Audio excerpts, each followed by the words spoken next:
देग्लाय 2026 मायथाइनि मेट्रिक आरो हायार सेकेन्डारियाव उथ्रिसारनाय सेथि थाखोआव उथ्रिसारनाय फरायसाफोरनि गेजेरावनो जोङो जिथि बा टप 10 जोङो सायख'नानै गासै मेट्रिकआव सा 11 जन आरो higher secondary arts science commerce गासै 35 जन बे फरायसाखौ तामुलपुर जिल्ला दुलाराय बर' फरायसा आफादा जोङो दिनै बरायदों आरो बिथांमोनखौ जों बरायदों खारन बिथांमोना दिनै जाफुंसारनांगोन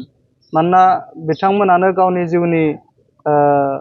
सासे ड्राइभार आरो बिथांमोना न'खरनि सम्पद समाज आरो हारिनिबो सम्पद हादरनिबो सम्पद दा ओंखायनो जों बिथांमोनखौ जोङो बरायदों जों बिथांमोनखौ बरायदों खारन दुलाराय बर' फरायसा आफादा जोङो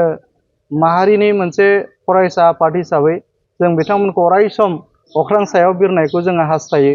आरो जों दिनै बिथांमोनखौ बरायदों खारन बिथांमोना दिनैनि जि जुजिनाय जि मुगा बे जुजिनाय मुगायाव बिथांमोना राफोद सुबुं सम्पद बिथांमोना दाफुंनानै लानांगोन आरो बे राफोद सुबुं सम्पद दाफुंनानै लानांगौब्ला गुन गोनां सोलोंथाइ लानांगोन आरो गुन गोनां सोलोंथाइ लानांगोनब्ला बिथांमोना माखासे गोरों गोरा बिथांमोननि थुलुंगानाय बिथांमोननि बोसोन बेखौ बिथांमोना मानिनानै सोलिनांगोन ओंखायनो जोङो दिनै तामुलपुर जिल्ला दुलाराय बर' फरायसा आफादा सानसेनि मेहेरनां हाबाफारिजों जोङो बरायनाय आरो मान बावनाय हाबाफारिखौ जों लादों आरो बे हाबाफारियाव जोङो दिनै गाहाय आलासि महरै मिरु दुलाराय बर' फरायसा आफादनि गाहाय नेहाथारि खनिन्द्र बसुमतारी सार बिथांखौ जोङो हांख्रायदोंमोन आरो दिनैनि जे बे मेहेरगोनां हाबाफारियाव जों थि बुंथिगिरि आलासि महरै बरमा फरायसालिमानि बिबुंग्रा डक्टर कबिता रामसियारि बिथांखौ जोङो हांख्रायदों आरो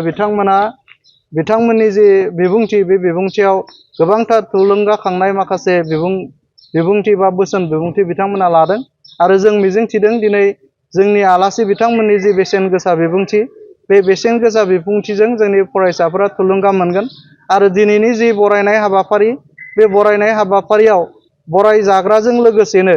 जोंहा 8, 9, 10 बा बांसिनै जोंहा थाखो 9 आरो थाखो 10 नि फरायसा खमबाबो जोंहा 450 बा 500नि गेजेराव जोंनि फरायसाफ्रा बेवहाय बाहागो लादोंमोन आरो बेयाव जोंहा मोनसे मिजिंथिनाय बा मोनसे आसा जोंहा दङ दिनै जायफोर फरायसाया बरायजाबाय बे बरायजानायखौ नुनानैनो जोंनि 8, 9, 10 आव फरायनाय जोंनि फरायसाफोरा थुलुंगानाय मोनगोन आरो उननि बिथांमोननि जि फरायनाय सम बिथांमोना बे थुलुंगानायखौ लानानै अराय सम आवगायगोन जों बेखौ जों मिजिंथिदों आरो तामुलपुर जिल्ला दुलाराय बर' फरायसा आफादा बा जोंनि जिल्लाया जोंहा गोदानै दाजानाय मोनसे जिल्ला आरो बे जिल्लायाव जोङो सोलोंथाइ बिथिङाव गोबांथार जोंहा जौगानांबावगौ जोंहा दङ